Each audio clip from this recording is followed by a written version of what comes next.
sequential OCT scans in one part of the retina, and with that it forms an image of what the vessels in that area is like based on how the RBCs or the erythrocytes are moving in the blood vessels of that particular section of the retina. So to generate the image of the retinal microvascularization, each B scan of the examination pattern is consecutively repeated several times. So in the same cut several times.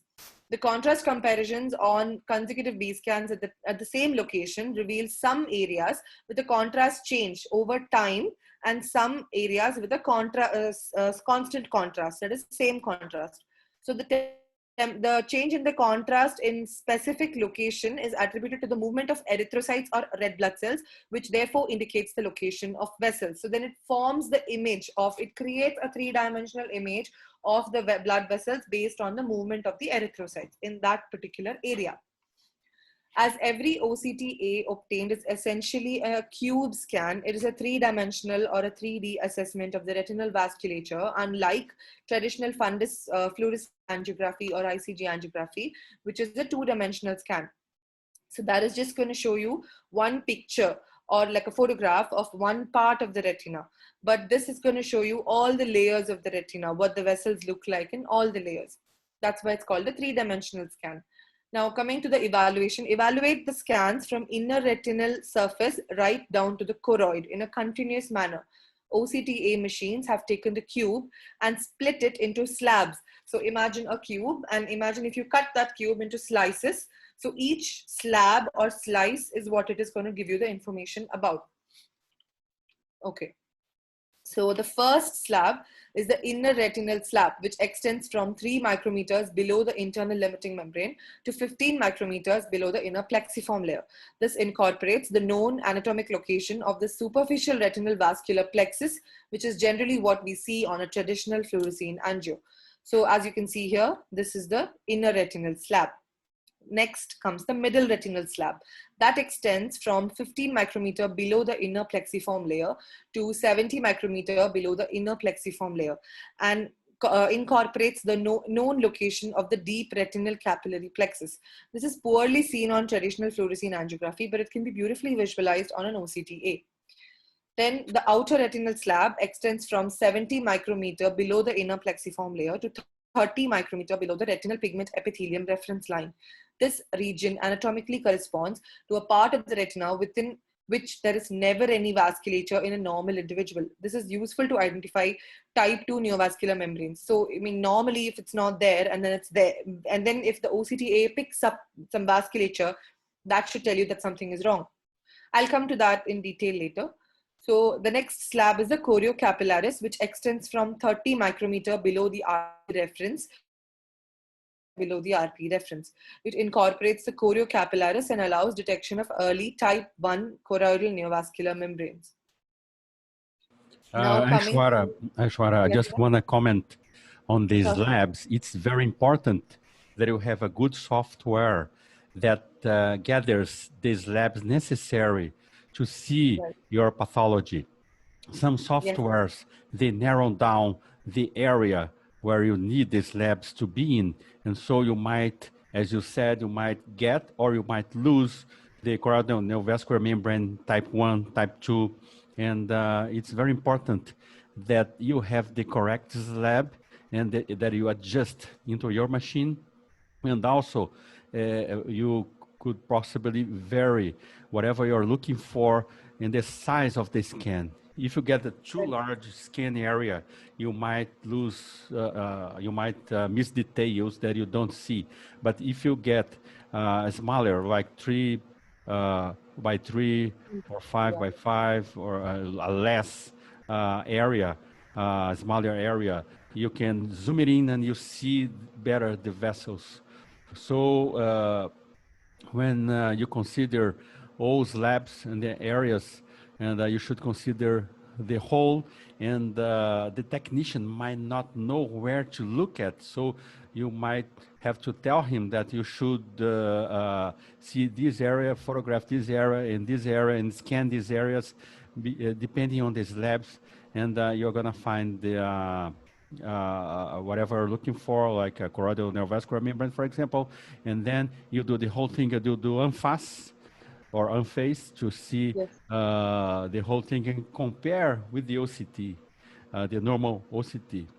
And also, I think you're going to talk about that during your talk about the advantages and disadvantages Yes, sir. I of will. I will. OCT, OCTA as opposed, especially OCTA as opposed to angiogram. And so I only do not do angiogram if the patient cannot have it done due to allergic and things and other problems. But these things complement. So your comments so far are so great. Thanks. You could Thank go on. you. Thank you, sir. Another thing I'll add to what you're saying, sir, is that when we compare the OCT angio scan, so if we're doing one of 3 by 3 scan of a patient today, the next time we want to follow up the patient, we should remind the technician to do a 3 by 3 scan itself and not a 6 by 6, because that will not allow us to compare any progression after a treatment, injection, etc. So what you said, sir, very, very pertinent. Thank you. Right. So moving on, analysis in OCT angiography.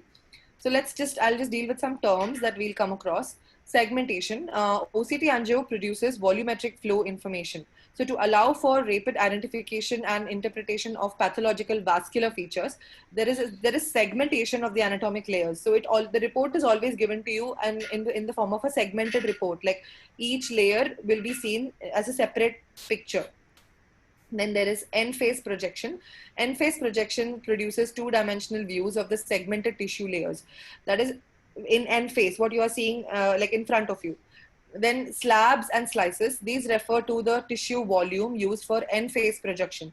Slabs refer to thick tissue sections such as the inner retina or the outer retina, whereas slices refer to thin sections of a few microns used to examine the fine details. Then non-vascular flow signal. In OCT angio, background bulk tissue motion can generally be subtracted because it's associated with a uniform decorrelation. However, the decorrelation signal in some very highly backscattering structures can still rise above the background in some instances. These include RP, hard exudates, regions of pigment accumulation, thrombosed aneurysms, and retinal hemorrhages. Then there's something called the flow projection artifact. The shadowgraphic flow projection artifacts are the result of fluctuating shadows cast by flowing blood in a superficial vascular bed that causes variation in the OCT signal in deep layers. Then flow index and vessel density. The flow index is calculated as the average decorrelation value, which is correlated with flow velocity in that selected region. And the vessel density is calculated as the percentage area occupied by vessels in a selected region. So, what is the density of the vessels in that particular scan, the cut that you have selected? Then avascular area. Avascular area is a significant area larger than the normal gap between the capillaries, devoid of flow signal on an end-phase angiogram. Non-perfusion or capillary dropout area. This area refers to the avascular area that should normally be vascular. For example, on an OCT angio of the macula, any retinal avascular area outside of the foveal avascular zone is considered retinal non-perfusion or capillary dropout area. Then there is something called a neovascularization area. Neovascularization area is the sum of pixel areas in a pathologic neovascular net identified on an end-phase angiogram. Now, for example, in PDR or proliferative diabetic retinopathy, the area is of vessel growth above the ILM. In an age-related macular degeneration, the area of neovascularization is in the outer retina. So based on where you're seeing it, you will be able to come to a better diagnosis. Yeah, and Dashwara, it's interesting that some softwares, they eliminate these artifacts because Right. oftentimes we see artifacts, and especially when the image is not so good. So we have some tricks to eliminate the artifacts, such as a good software and also the tracking. I like using, even though that takes a little more time for the examination to proceed, and the larger you make the photo, the picture, the scan, the more time you get to get the whole thing done. But I like using a smaller image or a medium image and the tracking system so that you have less artifacts. And Yes. these machines you're going to talk about, and some of them already have these artifacts elimination. This is very important for us to compare and not to be confused and then thinking that shadow over there, which could possibly be from a Yeah. vessel above, could be a change or pathology in the outer retina. Right. So I'll just list out a few of the OCT angiosystems. Zeiss Angioplex, the OptiView AngioView, the Nidec AngioScan, the Topcon DRI OCT Triton. What we use here is a Zeiss Angioplex. No financial interest, just I know more about this, so I'm just going to describe this in a little detail. The Carl Zeiss Meditech Angioplex system, it's based on an upgraded Cirrus 5000 instrument, and it's a SDOCT system which has an A scan rate of 68,000 A scans per second with a light source centered on an 840 nanometer with a bandwidth of 90 nanometer. So that's really fast. And the system has an axial resolution of 5 micrometer, transverse resolution of 15, and A scan depth of 2 millimeters. The system incorporates a retinal tracking technology, like what Sir just said. The retinal tracking technology to track and compensate for eye movements in real time, as well as any shadows and artifacts, and using a proprietary algorithm which allows it to rescan areas which may have been affected by motion. So, the patient often moves their eye while taking the scan. So, how much can you tell them not to move their eye? So if that happens, instead of repeating the whole scan, the machine has the technology to cancel that movement out and not take it as as something wrong. Otherwise, it will show up as a lesion probably. But it is smart enough to cancel that out. It's called the tracking. This system also allows for registration between visits so that the exact same area can be imaged on consecutive visits. OCT analysis shows six end-phase slabs representing the inner capillary plexus, the outer capillary plexus, the outer retina, the choriocapillaris, the choroid vasculature, and the vitreoretinal interface, which should be normally avascular. So the angioplex device uses the optical microangiography algorithm to generate the final end-phase OCT images, which we see on the report, instead of the SSADA algorithm. So coming to FFA ICG versus the OCT angio, scans can be acquired in few seconds and does not require intravenous injection. Then fluorescein or ICG angio requires multiple image frames taken over several minutes and can cause nausea, vomiting, rarely anaphylaxis. This means that the technician who is taking the scan, I mean the FFA, should be perfectly well versed about what are the time intervals. So for different pathologies, you need to check out different time intervals more concentratedly. So you need to tell the technician that I'm thinking about that there will be a problem in the late phase, so focus on that. And the eye also, you need to focus that early phase of the left eye, late phase of the right eye. So these kind of problems are eliminated in the OCT angio because it's very uniform all over. Then the fast and non-invasive nature of OCT angio also means that follow-up scans can be conducted more frequently and it'll be more accurate. Then dye leakage in fluorescein angio is a hallmark of important vascular abnormalities such as neovascularization and microaneurysms. Whereas in this, there is no question of dye and leakage. So that is one thing that, it's not in front. It's very difficult to counsel the patient because the picture is not there in front of them, and it's very difficult to make them understand what is it that we're trying to show them. Then OCT angiography does not employ a dye and it will not evaluate a leakage, like I said. It detects vascular abnormalities by other methods based on depth and vascular pattern, which is a little more complex, but more accurate. Okay, now dye leakage and staining do not occur in OCT angio. The boundaries and therefore areas of capillary dropout and neovascularization can be more precisely measured. So this is the flip side of it. And conventional angiography is two-dimensional, which makes it difficult to distinguish vascular abnormalities within different layers. So this is more precise. The 3D nature of OCT angio allows for separate evaluation of abnormalities in the retinal and choroidal circulations. So now again, we don't have to tell the patient you need to undergo an FFA as well as an ICG. So if you're suspecting a choroidal lesion, it's all there in the same scan. Now in Yeah, clinical use, just a second to comment. yeah, Sometimes in microaneurysms, for example, you may not see them as well as you see in the angiogram because the fluid, the blood, could be there, just stuck without any movement, and that is not a very good thing. So I won't be doing OCTA just to see how many microorganisms here and there, but it depends on the flow in the scanned area. You gotta see them as well, but it's good that you have the angel to compare as well, and also the angel and the OCTA to look at the areas that you mentioned slides before of capillary non-perfusion, capillary dropout. It's very interesting, and depending on the flow, whether it's too fast, you might get the OCTA scan as well. And if it's too slow and you have two different areas or three different areas scanned, and you might not see the image as well. So the software should be adjusted, or it's already adjusted to find the correct slab and way to look at these scanned images so that you can see. Because if you look at just one image and the flow goes too fast or too slow, you might not be able to see it. Right, sir. Yes, very true. Okay, so coming to the OCT angio in clinical use, we have I've talked about a few of these conditions in detail: AMD, CNVM, diabetic retinopathy, arterial and venous occlusive disease, central serous retinopathy, MACTEL, that is macular telangiectasia, glaucoma, and anterior segment disorders. So it's basically all of ophthalmology. You can use it. So coming to some characteristics of what it looks like in type 1 neovascular AMD. So as you can see, the fundus photo here shows a macular drusen. The FFA showed an early phase hyperfluorescence of the drusen and a late phase hyperfluorescent staining with no obvious leak. And the OCT showed a drusenoid PED with mild subretinal fluid.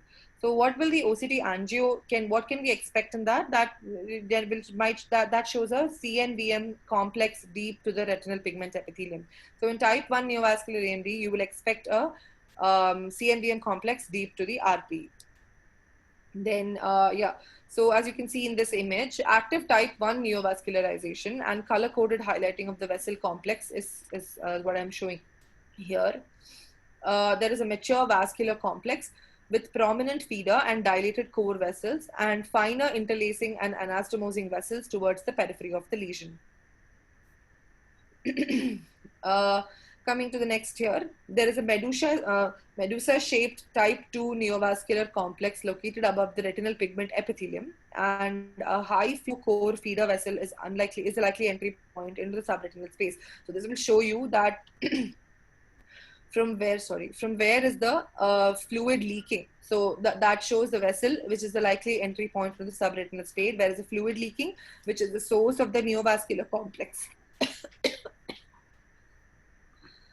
I beg your pardon. Get some water. Yeah, Water is good thanks. to hydrate. And beautiful slides, the ones you showed before. And I see that it's important to consider also the fake color pattern. You know, the color pattern is shown like from above to below, from inner retina to our outer retina, and to simulate whatever the changes are, and it's interesting. But you have this Yes. type 2 very well shown, and you see on the left side on the angiogram, you see most of Yes. it looks like in the angiogram that is you see the whole membrane, and of course around the blood, it's probably hidden in a occult manner, and so the OCT would look at it in a deeper analysis. Yes, sir. So coming to type 3 neovascular AMD, type 3 neovascularization is the second most common form of neovascular AMD, comprising 30 to 40% of neovascular lesions in AMD. So previously it was known as a RAP lesion, that is a retinal angiomatous proliferance and occult chorioretinal anastomosis. So now we have now classified as type 3 neovascular AMD. So based on the SD-OCT imaging, type 3 neovascularization was proposed to represent the intraretinal location of a neovascular lesion. And subsequent studies have shown that these lesions originate from the deep retinal capillary plexus.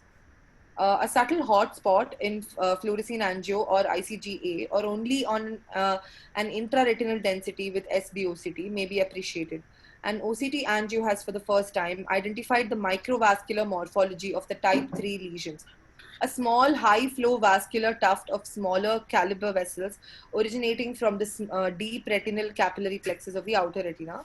And in some cases, the type 3 neovascular complex extends posteriorly through the RPE and may be associated with a large PD.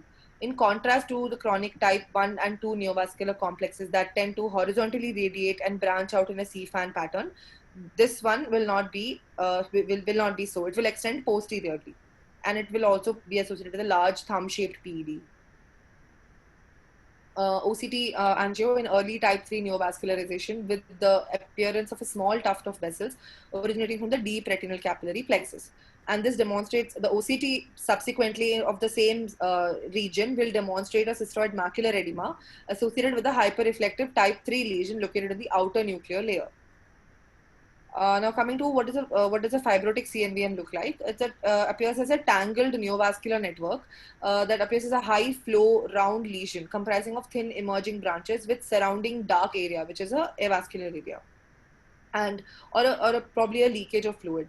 Then in the OCT image of this particular section, the OCT angio image will of the choriocapillaris segmentation and the corresponding OCT B scan will show a large flow void as a diffuse lack of signal, which is highlighted in blue within the high flow neovascular network.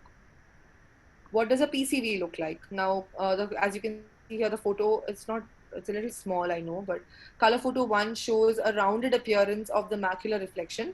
This is more visible on the fundus autofluorescence in this next to it.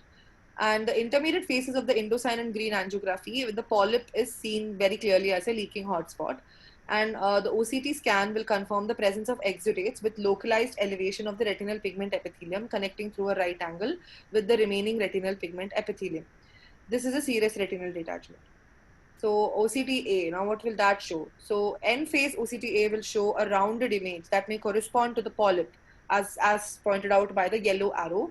And OCT angiography, the scans performed at the pigment epithelium detachment in the choriocapillaris and in the choroid will show vascular anomalies within the lesion, forming an abnormal vascular network called a branching vascular network, as I have shown in the red arrows.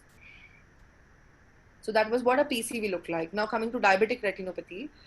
In NPDR, OCT angio shows vascular remodeling bordering the foveolar vascular zone and some amount of capillary tortuosity and narrowing of the capillary lumen and dilatation of the terminal adjacent to the foveolar vascular zone at the superficial vascular plexus.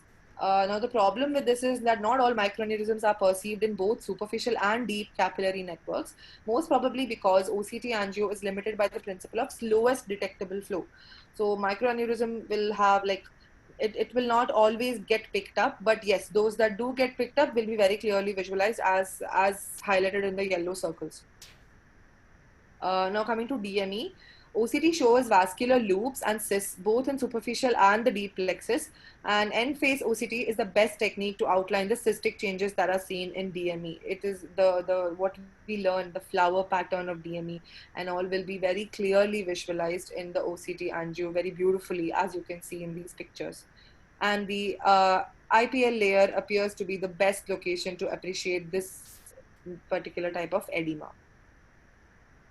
Now coming to IRMA, intraretinal microvascular abnormalities or IRMAs are observed on OCT angio with reduced capillary density and adjacent non-perfusion areas. That is generally seen in severe to very severe non-proliferative diabetic retinopathy. And when it comes to proliferative diabetic retinopathy, patients with NVD and NVE, what we will see is that adjusting the OCT angiography slab towards the vitreous will allow you to clearly see that there is extension and morphology of the vascular network and useful in pinpointing exactly where the NVD is at, or the NVE is in the retina. So like we said, the vitromacular interface is supposed to appear avascular on OCT angio, but definitely if there is a front of NVE or NVD, it will be clearly seen on OCT angio. Yeah, that's what I was commenting in the beginning, that we should adjust this lab to wherever Yes. we want to see the pathology, the things, the changes. And oftentimes the technician might not know what to look 4. And so you gotta, like you're doing the angel, you photograph this area and this area. In the OCT, it's good that you adjust it to see this area and this area as well. So you have the whole picture of everything. These neovascular fronts are so well shown that there is no doubt that the patient is a PDR.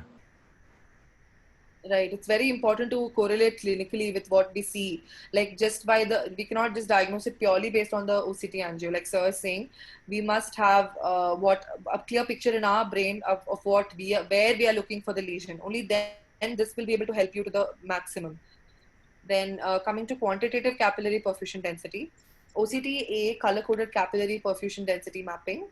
Basically, this is a color picture. So like we have in the pentacam and all these other scans, the color which will tell you exactly what the vascularity and the perfusion is like. So bright red represents a density that is of capillaries greater than 50%, that is perfused vessels. And dark blue is what shows you non-perfused vessels. So between dark blue to red, we have colors like green, light blue, yellow, orange. So that will tell you how well perfused it is. So dark blue being the least and red being the best. So capillary perfusion density mapping, here's an example. The first image shows the normal one with the foveolar vascular zone and surrounding normal perfusion. Then in mild NPDR, you can see that the red has reduced and moderate it is much less. And there are many spots of dark blue, very scattered. And in severe NPDR, it's much more. And PDR, it's pretty large. So you can see the dark blue, the size of the dark blue circle is increasing as the DR is progressing. So that will give you a very good idea of how bad the disease progression is. Now coming to arterial occlusions, color fundus photography demonstrates a retinal whitening with cherry red spot at the fovula and macular edema and increased thickness on OCT. So what does the OCT A show on CRAO? OCT angiography of similar regions demonstrates flow void with more capillary detail. This will further enable enhanced visualization of the foveolar vascular zone. So the same thing can be seen on FFA as well, which is corresponding. So often these investigations will go hand in hand with each other and help you arrive at a more definitive diagnosis when in doubt. So coming to cotton wool spots, a cotton wool spot is something very acute, right? So the optical coherence tomography angio for cotton wool spot will demonstrate capillary flow void at the very superficial vascular network. This area of decreased perfusion appears smaller in the deep capillary plexus. Vein occlusion. Supratemporal BRVO is one example here. So on OCTA at the level of the superficial and deep vascular networks will show enlargement of the foveolar vascular zone and total disruption of the normal contour. You can see non-perfused areas, that is vascular loops, tortuosity, and microaneurysms. And cystoid macular edema will be very clearly visible. Although the normal OCT will show you that, but this will show you an end phase picture of the cystoid macular edema, right? Okay. Coming to ischemic CRVO, magnified fluorescein angiography of a localized area superior to the macula, and vascular tortuosity, formation of collaterals, and areas of capillary non-perfusion as seen in picture B. Picture C which is highlighted in yellow, will show you the when you can do the manual selection followed by automatic calculation of the capillary dropout and non-flow areas at the level of the superficial vascular network. And the vascular density will get automatically calculated and it will show you the color again, as you can see here in picture D. So CSCR related CNVM. Oftentimes we see that CSCR can get complicated by a CNVM, and late frame fluorescein angio will show this choroidal neovascular complex as an area of subretinal dye leakage, and the OCT will show a serous retinal detachment with a irregular PED. So the OCT angio at that level, at the level of the outer retina, will show a presence of a distinct vascular network representing the choroidal neovascular complex, and it will also be seen on OCTA scan taken at the choriocapillaris level. So basically, if we do this and we get a better idea that it's a CSCR which has gotten complicated by CNVM, we will be saving a lot of time, for diagnosis, and we can act fast. So some other applications for OCT angio in retina and ophthalmology are adult onset foveo-macular vitelliform dystrophy, macular telangiectasias, high myopia, people who develop CNVM, lacquer cracks, chorioretinal atrophy, uveitis and retinal vasculitis, ocular oncology like melanocytoma, chirpy, choroidal nevus, choroidal melanoma, choroidal metastasis, choroidal hemangioma, osteoma, to look for feeder vessels in all these oncological problems, and radiation retinopathy and anterior segment vasculature assessment. One of the areas where it's very useful is in glaucoma. So, in glaucoma, there are two aspects where it can be of good use. One is that vascular dysregulation of optic nerve head and the peripapillary retina has been a risk factor for the development and progression of glaucoma.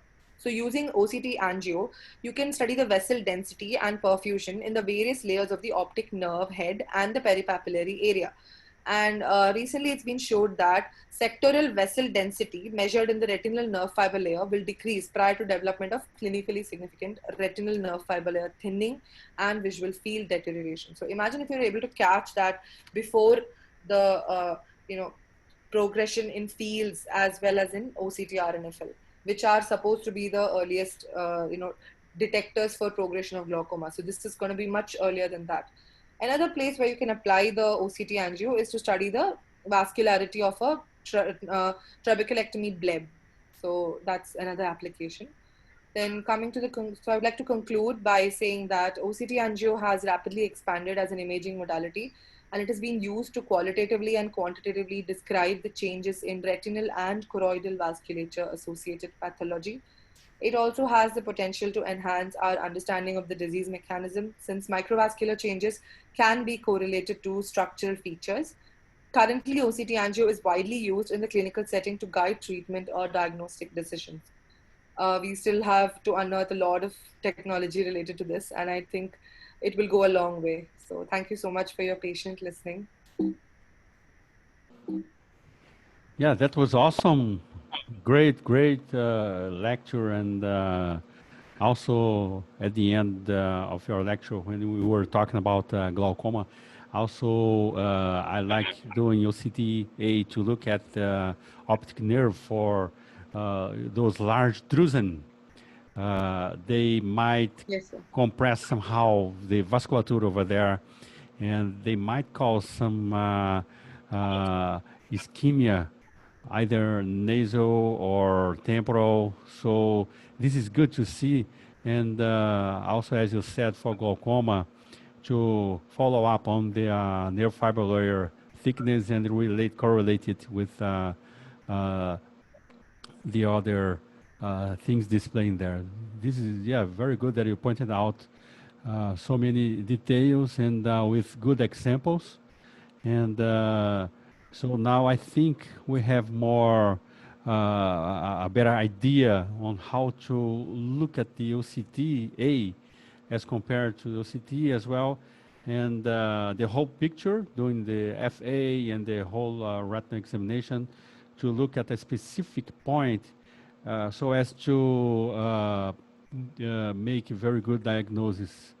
And this is a very good diagnosis tool, and we should rely on that.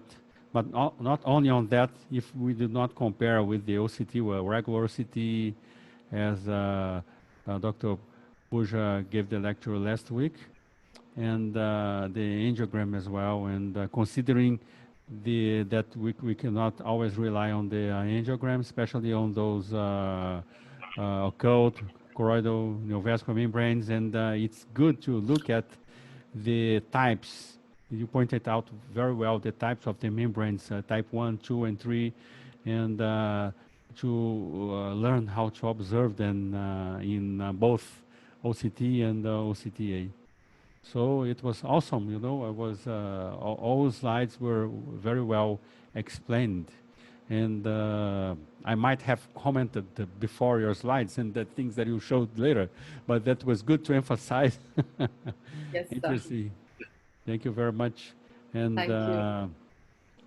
Jaydeep, what are your comments on the Yeah, hi.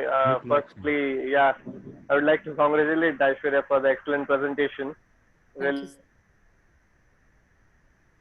covered everything and was very easy to understand. So, very, very good effort. Thanks, sir. So, what I understand is it's a very good tool now that we have OCT angiography especially in certain conditions like uh, AMD and diabetic retinopathy, and it's very good to use this tool. However, we should know the indications why when we should advise this test, and what to look for, and I think you highlighted that very well. So most important things are to know. Uh, just give me a minute. It suddenly started raining very heavily here. Can you hear me? Yes, sir, we are able to hear Okay. you. Yes, sir, we're able to hear. Yes. Okay, yeah. So, as Dr. Hudson said, that it's very important to know the areas that we are looking here at, because the technician always doesn't know the segmentation, and most of the technicians, if not trained, they will give us the automatic segmentation which the machine software gives, and that might be very misleading when when you look into the scans. And this is one modality where you should definitely go to the machine and see, because you will never get an idea if you look at a printout of OCT angio and try to comment. So always go to the machine and go through all the segmentation scans, and I think most of the times, almost all the time, you will need to do a manual segmentation as per your machine and take it through the areas of interest. And only if you instruct the technician or you are yourself there, you can get the area of interest. So very good tool, and we need to use it effectively now that we have it, because as we all know, like we discussed last time, FFA is an invasive procedure and has its own set of complications. So for macular diseases which require follow up, like EMD, multiple follow ups, every monthly follow ups after injections, it's a very good tool to not only diagnose, also to follow up. So we should know what to look for when we are following up as well. So what are the signs of regression, and when you should consider it as a case where it is not going to respond to further treatment. All these things need a little finer study and experience. Also, all these OCTs, I believe we should always look at them along with the structural OCT and not in isolation, because when you see a OCT angio map, if you don't know which, if you don't see the structural OCT as well, it's difficult to understand. So always see the structural OCT, that is our SD OCT scan, and the area through which it is passing, and try to correlate the lesion along with the exact location of the lesion along with the OCT angio. So some conditions you mentioned, we can also look for them, like pachychoroid neovasculopathy, or some conditions where it's very difficult to pick up the neovascularization. So those are the places where an OCT angio really helps. So whenever in doubt, if you have OCT angio with you should consider using this tool and look at the appropriate slabs to come to a conclusion. So, sir, like, can we replace ICG or FFA with an OCT angio, or do we always need to do that as well to confirm the diagnosis? So, if we are planning to, if we see that there is a patient with a wet AMD, and we plan to give the patient an injection as a form of treatment, intravitreal anti-VEGF.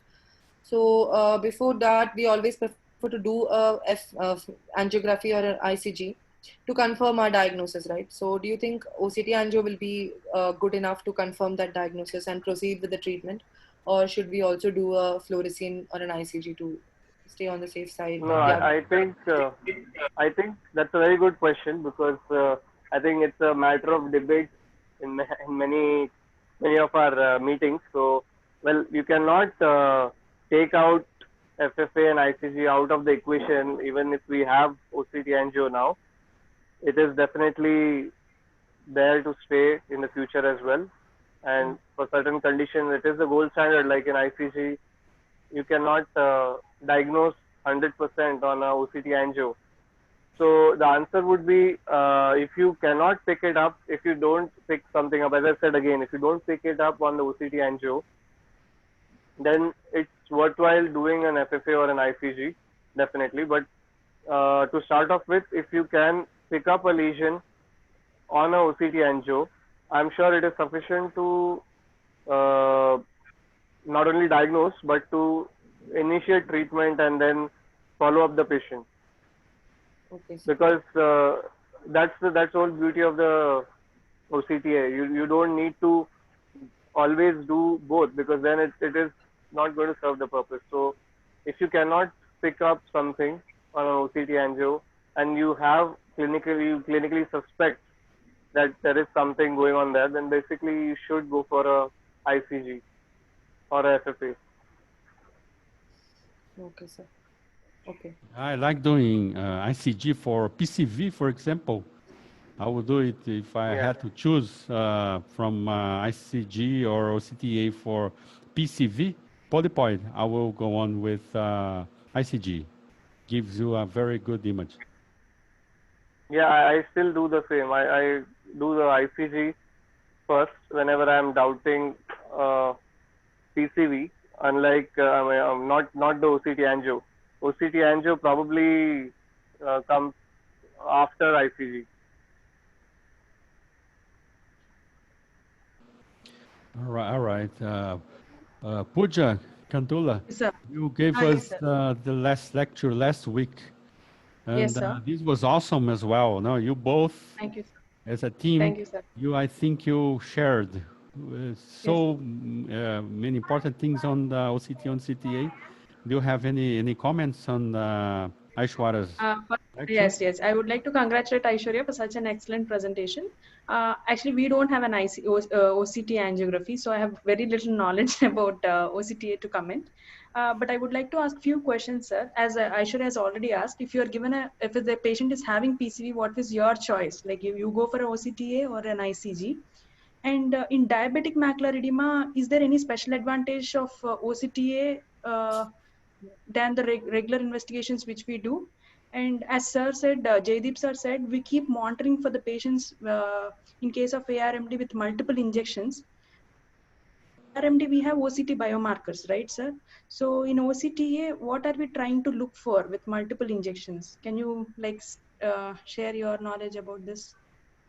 For multiple injections, I usually do only the OCT, unless you have something else to look at.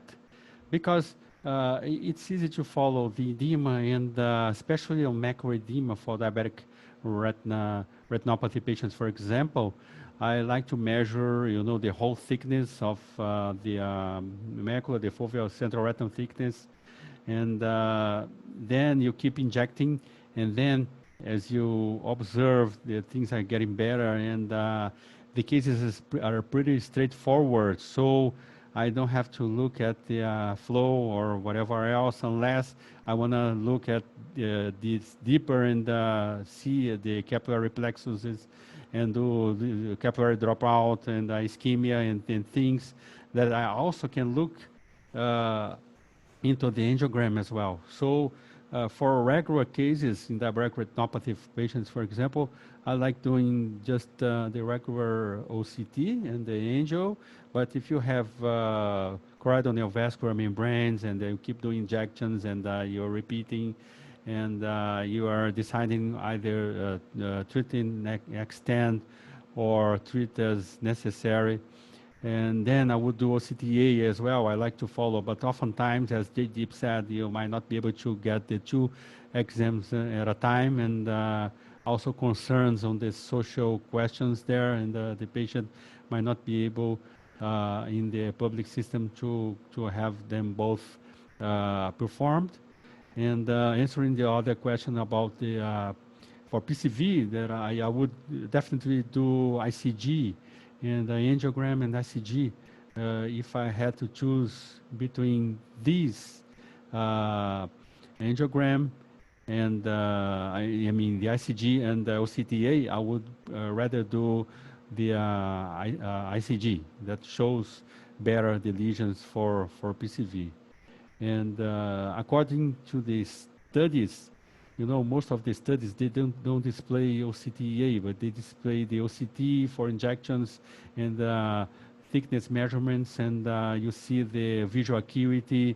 I mean, the studies on diabetic retinopathy, the studies on CNM. There are quite a few studies that show OCTA as well, because it's easier to perform just the first ones rather than the later.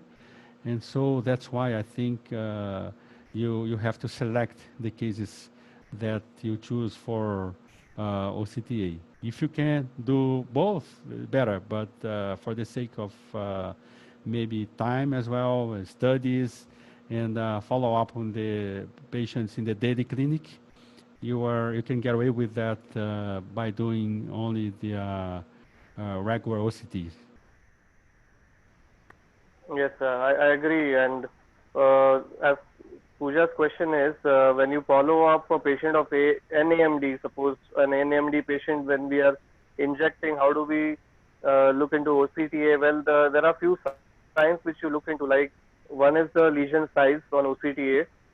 Secondly, the peripheral looping vessels which are present in the active lesions, they start disappearing. The fine looping vessels at the borders of the vascular lesion, they start disappearing and shrinking. And Okay. slowly there is only mature stalk, central stalk and the mature vessels remain. So that are never going to go away. So those are signs of inactivity when you reach that stage, and the lesion size also decreases. So all this can be looked into when you are following up a patient on anti-VEGF injections in NAMD on the OCTA. As far as diabetic retinopathy is concerned, you need to understand that for diabetic macular edema, I would not be doing this using this modality much, because it gives some false results when there is a macular edema, because there are some void signals due to the edema. So since we are looking at the kind of blood flow through the blood vessels, it's not ideal for diabetic macular edema. But yes, for ischemic maculopathy or other conditions, neovascularization and microaneurysms, for example, or some vascular lesions can be picked up on the OCT angio, and it can be used in diabetic retinopathy for those things, and not exactly for following up patients with DME on treatment. And similarly, in other ischemic conditions, you can definitely use OCTA for follow-up, like the vascular occlusion, but it gives not very good results when there is a CME. And for PCV, as I think Dr. Hudson also said, ICG is the gold standard, and that is something I think we should use for a diagnosis. Maybe if you have both, and if you have done a OCT angio, you can follow up the patient on anti-VEGF injections or after PDT on a OCT angio. That can be done. Okay, sir. So that is for PCV. And any other condition you'd ask for, Pooja? I think in case of asthma, I think OCTA has better advantage over FFA. Is that true, sir? Like, can we know VHL. the better I, visualization? I, I don't think, no, VHL, it will be clearly, I think it will be in the periphery first of all. So doing OCTA there will be a little tough. You understand? Yes, sir. Okay. VHLs have multiple angiomas, so they are very well seen on the FFA, and I don't think you need to do an OCT angio for that, and it's in the periphery, so very few machines will have option of doing a montage on a OCTA, like the Plexilite. The Plexilite is a swept source oriented or based OCT angiography machine from Zeiss, but very few centers have it, and it's only used for experimental purposes. Although at Shankar Netralaya we had a Plexilite, so it is possible to do a montage and a peripheral field in that. But other regular machines are mostly for the macula and the posterior pole, probably 6 mm into 6 mm scans. That's all. So tumors, I don't think unless they are at the posterior pole, you can use it. Okay. Thank you, sir. Maybe capillary hemangioma, I think so. Yeah, capillary hemangioma is something which can be seen better if it's on the posterior pole. And choroidal hemangioma. If you are looking at a choroidal hemangioma, that will be seen better. Thank you, sir. Thank you so much. Great, Ashwara. And And one thing I forgot to add, last time we had a class on the FFA. I just remembered after the class was over. There is something also which is called as the oral fundus fluorescein angiography. So I forgot because people should know about it, that there is something called oral FFA as well, because when you can't give the drug intravenously for some reason, you can give this dye orally. Pediatric, Yeah, especially pediatric age group. You can give it with some juice and then uh, I believe 2 vials or 2 or 3 vials of this 60 mg. 25%. As Yeah, far as I'm 60 mg per. So I am not sure about the dose. So yeah, it is I'll. mixed with 30 ml of juice and then given.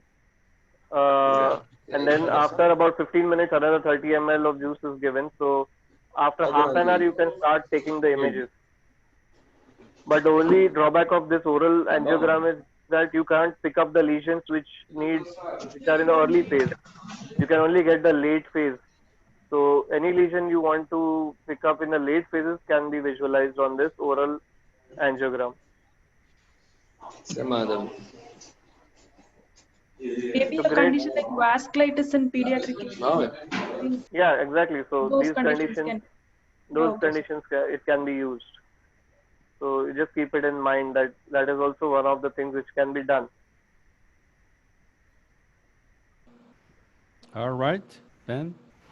And we're going to be sharing next Hudson, the other Hudson, subject. Hi, Hudson, do Natarajan. you do you use OCT angiography regularly? In where? No, do you use OCT angiography regularly? Yeah, no, not very much so. I use when I have the indication. And if, as I pointed out, most of cases that we see in the regular clinic and practice are diabetic retinopathy patients, and I use mostly for choroidal neovascular membranes that are following. And as JD pointed out, if you want to see the extension and details on the membranes, and it's a very good tool. And I like using especially those cases that you have to follow up the patient for in the long run, that you are either using treat and extend or treat as necessary, so you keep following them. The myopic membranes, for example, that are recurring, and you have to keep on the treatment, and sometimes you don't know where and when to narrow down the treatment.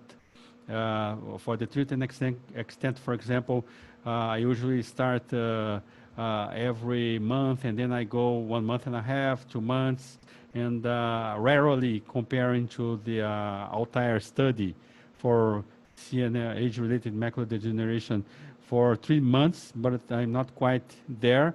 But then I would do more regular OCTAs with these patients if I want to look at their recurrence rates to actually uh, uh, get to the conclusion then that this specific patient, how long should we wait before getting the next dosing, the next injection.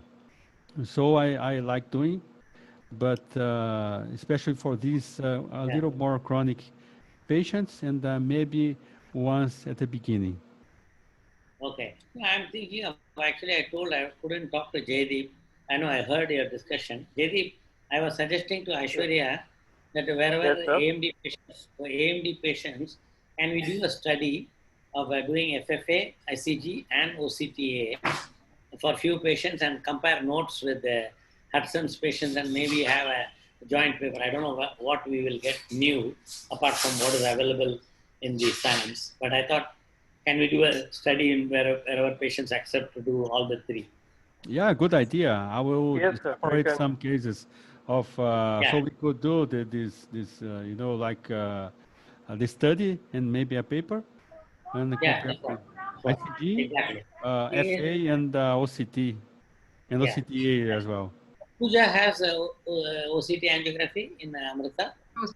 No, sir. We don't have an OCT angiography. Okay. Aishwarya, we can find out whether, anyway, I don't know whether, I think we can do it with Hudson.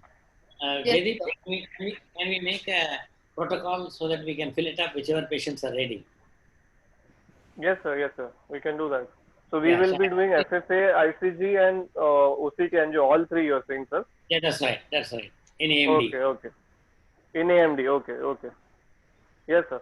And, for example, we have this Mr. Sushil Kumar Shinde who is going to come for a follow-up. Some OCT Right, right. showing some changes, but the OCT is not that much. So I was thinking whether what to do. So something like that we can see even as a follow-up patient if the patient is ready. Right, sir, right. We can do that. Okay. All Yes, right. Hudson. So I will do one separate protocol over here, and Jaideep, maybe you could make a protocol as well, so we gather and see, and we arrive to a unique protocol, and we start this. This is going to be amazing. Yes, Yeah, sir. it's going to be Yeah, good. Yes. definitely. We can do that. All right, Natarajan, And, I leave it up Jaideep, to you for the. Jaideep? Yes, sir. No. The other review article, whether we can find, Hudson, we have a few patients with vascular occlusion. One Jaideep has published last month in Indian Journal of Ophthalmology. And then second one, Aishwarya has completed it. And today, Dr. Akshay suggested not to send IGO because IGO is now not, what do you call, listed for, or that they're going to remove it from regular IGO and put it in IGO case report. 18 months will not be PubMed indexed. Jaideep? Mm-hmm. Okay. Oh, So okay. we decided, I told Aishwarya to talk to you, to decide to put it in Women Journal of Ophthalmology or Right. Miajo. Both are indexed. Miajo. Yes, Middle sir. East.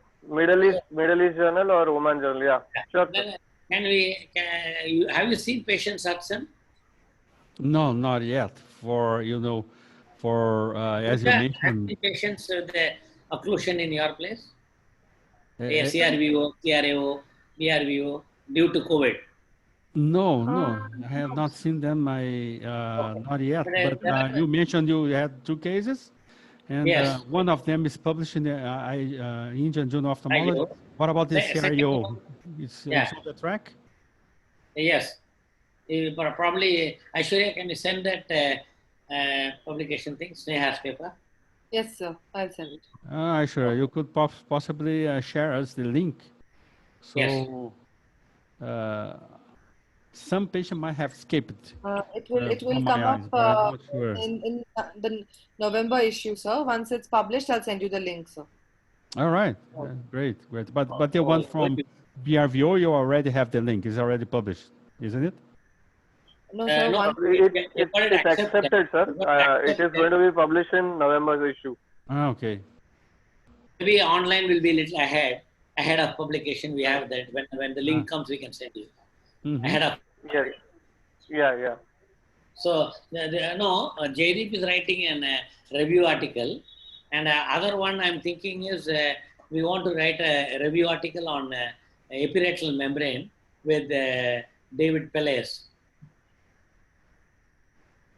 Hudson? David Pellis. Yeah. Yeah. We are planning to write an article because I want to become member of the Gonin Club, and you need fresh 5 papers for publication for Gonin This is Club. good. This is a subject that I like a lot to work with. It's epiretinal membranes and macular hole. Aishwarya, and me and Aishwarya also writing some review articles on trauma.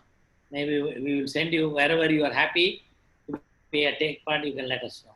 Yeah, I want. I'm happy. I'm So I think honored. every week we can have a presentation, and then following that one talk on one discussion on a publication. All right. So we could start next I'm week. increasing homework for you. Yeah, it's good that I could Okay. participate. And yeah, these articles, just please forward them to me, Aishwara, if you could. Right. And Yes, sir. Okay. As soon as Sure. it's out on the website, I'll send it to you, sir. all right. And Sure. this article is planned for. It's already half done, or it's just we have to Review start. article is on the pipeline, sir. We're working on it. Okay. All right. So if you could I give won't mention. more details, and I would get some of my patients on the subject, and then I will put Yes. the article on the row as well. Sure, sure, sir. And then we Actually, can you told the next week's plan. Yes, sir. I'll talk to him after this call because we are Okay. live on YouTube. We are streaming. Okay. Okay. Fine. Yeah. Okay, sir. All Yeah. right. Okay. So, Thank you. Natarajan, I leave it up to you to Yes. close this knowledge reveal, this great lecture from Aishwara, and with the participation of all of us. That was really, really great. We learned a lot from, Yes. and the good thing No, is I'm that happy. was As, telling as them, you rightly said, I didn't say. Sorry, I didn't say. I mean, slides were excellent. I like always color and change all the time. I don't like the same pattern in yeah, every presentation. So I'm glad Thank I you, sir. changed it. It's good. You mentioned in the first slide, but I didn't want to interrupt her when she was presenting. Good, very good, Aishwarya. I think Thank you, sir. we can have. I mean, as I said, next week you decide, and then we have to slowly convert this into a textbook also one day. Yes. I actually Yeah. suggested, like the Will's iBook manual, we should make a manual from these lectures. all right. We can make an e-book, not a print book, but we can make an e-book. You can compile all the presentations and make a E-book. compilation of it. Yeah. Yes, sir. And yeah. Yes. Yeah, we'll Good. follow ebook. Meanwhile, I have one suggestion. We can share these presentations in our WhatsApp group also for our reference. Sure, sir. Sure, sir. All right. Yes. That we keep, or yeah, we can do that. And Aishwarya, you can keep Yes. all of them, store all of them and keep so that we can make a ebook as far as saying. Ebook. Definitely, sir. Very good idea. I'll keep So that. it's worthwhile keeping these presentations as a, kind of a ready reference. Yes, Yes. sir. So that even when tomorrow you want to read, you can just go back to these and read the topic. Yes. Yes, sir. Perfect. Great idea. Yes. Great idea. And plus, we are also coming in Omnicurus, which I think we have to officially send links to all the. We have actually asked for access for all of you in Omnicurus because Omnicurus is only for India, they have mentioned, which is a public health company which publishes for CME credit. Okay, good. So thank Actually, we will you discuss very at much, 6. Aishwara. Sure, sir. Thank you Yes, very sir. much for your attention and Thank you. Thank you so much, sir. everything. Thank you for the opportunity. Our Thank pleasure. you. Thank you, everyone. Thank you, Aishwarya, for the So, excellent presentation. Thank you so much, everyone. Thank you, sir. Bye Thanks for your bye. encouragement. Bye. Bye bye. See you. Have a great week. yeah, Bye. yeah. Everyone, take care. Shruti is missing, Aishwarya. Shruti is here, sir. I can see who's that behind you. Shruti. Who's behind you? Shruti. Shruti is not saying hello. Bye. Shruti. Yes, sir. Oh. Okay.